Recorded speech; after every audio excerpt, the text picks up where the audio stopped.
Bonjour à tous, j'espère que vous allez bien. Je vous fais une petite vidéo du soir parce qu'en fait j'avais envie de vous parler de mon expérience là du jour.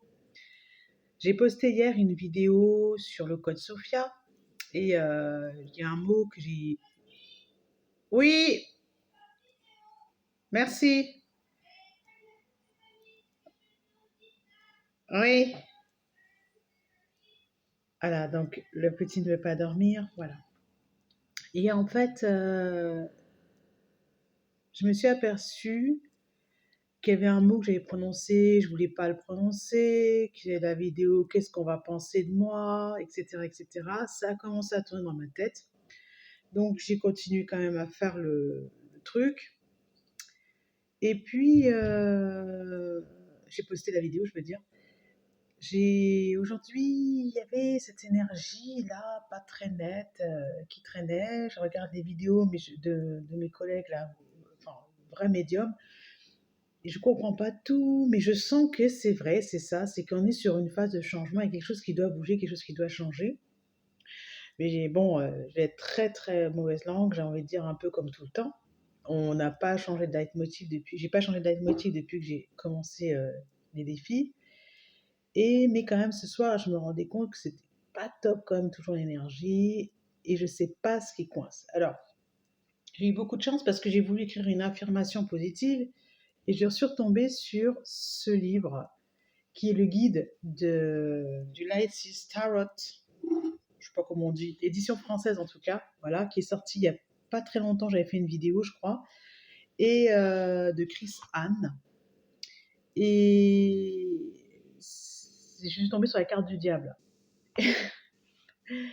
Donc je vais faire la vidéo en deux parties, je vais vous montrer les cartes maintenant.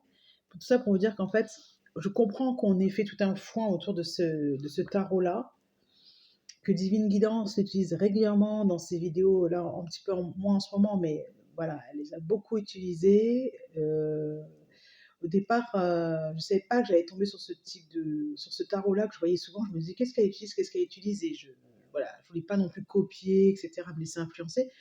Et quand il est sorti, je crois 2 jours après ou 3 jours après, on m'a mis ce tarot-là sur Internet.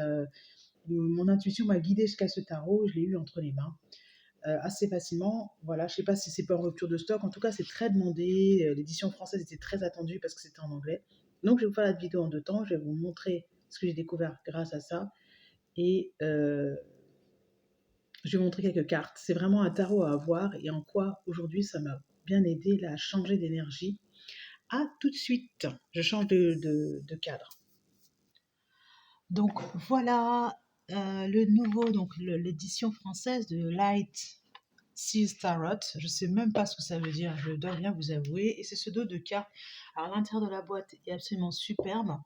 C'est le 2 de Pentacle, c'est la dualité, c'est la recherche d'équilibre au niveau matériel.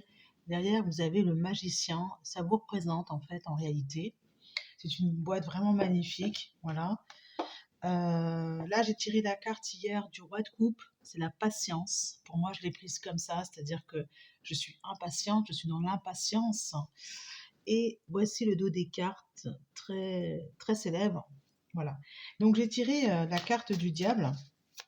Et la carte du diable, elle est accompagnée d'un commentaire qui est absolument remarquable. C'est en ça que ce livret est très intéressant. Je ne sais pas si je vais la ressortir là.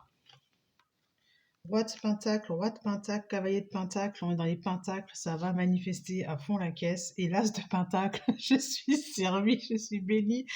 Donc bon, ok.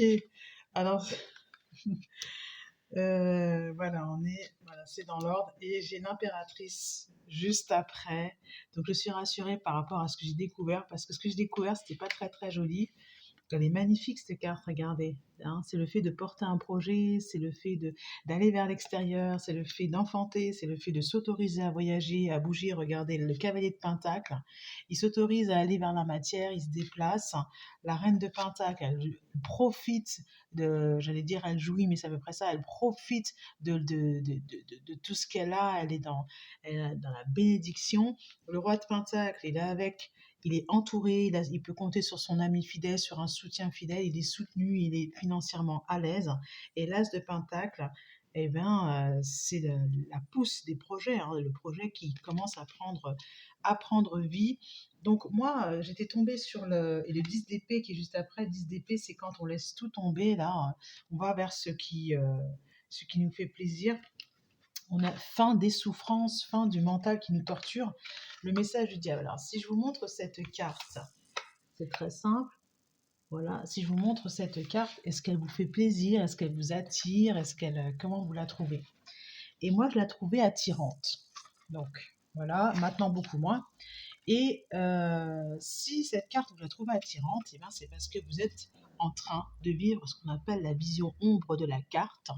La vision ombre, c'est qu'il faut lâcher prise, il faut se libérer de l'addiction, vous refusez de voir votre part de responsabilité, vous êtes coincé par vos propres histoires, vous cédez votre pouvoir à autrui, sentiment d'impuissance, il faut briser les chaînes. Et alors là, le sujet, il est vaste. Les chaînes à propos de quoi? Alors je commence à lire. Et puis, ô douce tentation, le diable représente tout ce à quoi la vie nous rend dépendants. Et il y a tout un texte ici, je commence à lire, ces choses-là rivalisent de moyens de voler votre temps, votre énergie, votre amour. En ressortez-vous avec un sentiment de vide? Oui. Dans ce cas, nous tenons le problème.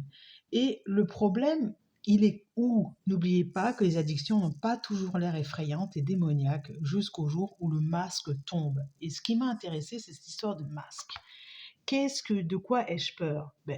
J'ai la peur d'être vue telle que je suis réellement. J'ai sans doute la peur d'entendre ce commentaire qui dit: si tu avais été telle personne, tu aurais fait ainsi, tu aurais manifesté ceci, tu aurais, etc. Et j'entends une voix très familière dans ma tête. Donc clairement, ce sont des pensées qui m'enchaînent. Si tu étais quelqu'un de bien, tu aurais ceci. Vous voyez, c'est le rôle de l'image.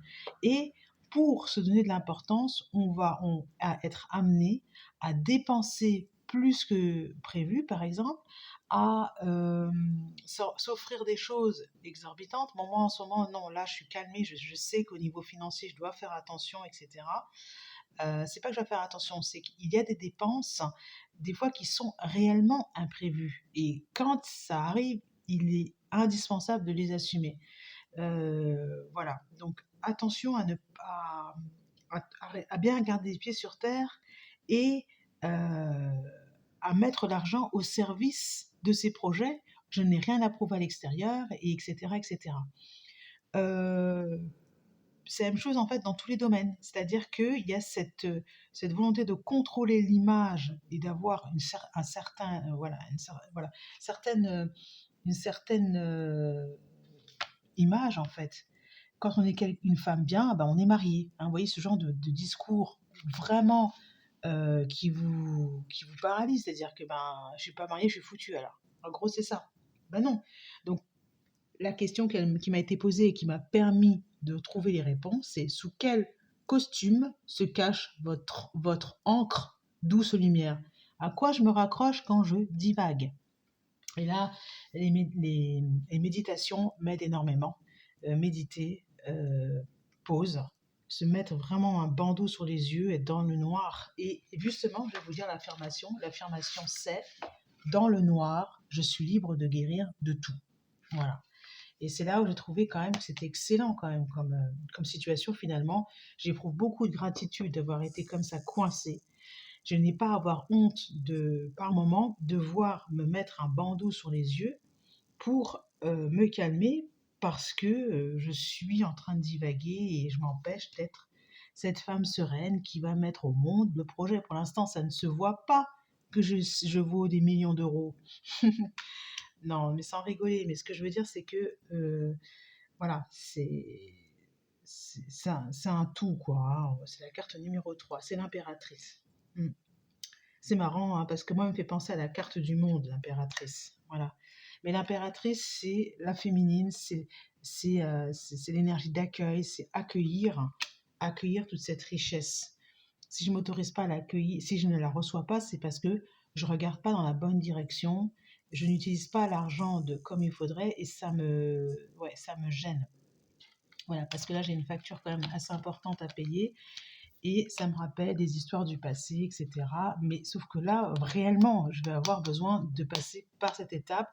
Ça va me coûter un petit peu, mais c'est plus le passé qui est en train de se jouer là. Voilà, donc remettre l'argent à sa juste place. Voilà. Bon, en même temps, je suis dans le défi abondance, hein, donc vous allez comprendre que je ne regrette absolument pas d'avoir acheté ce tarot qui ne coûte pas si cher finalement. Je crois que c'est une trentaine d'euros, un truc comme ça. Là, ça m'a bien débloqué parce que c'est pas drôle hein, quand le mental mouline, mouline, mouline et qu'on ne comprend pas pourquoi. Donc, j'espère que ma vidéo vous aura aidé et je m'en souviendrai moi pour l'avenir de bien méditer avant de me précipiter et de crier au loup. À bientôt. Hop. Ah, ça c'est un pas.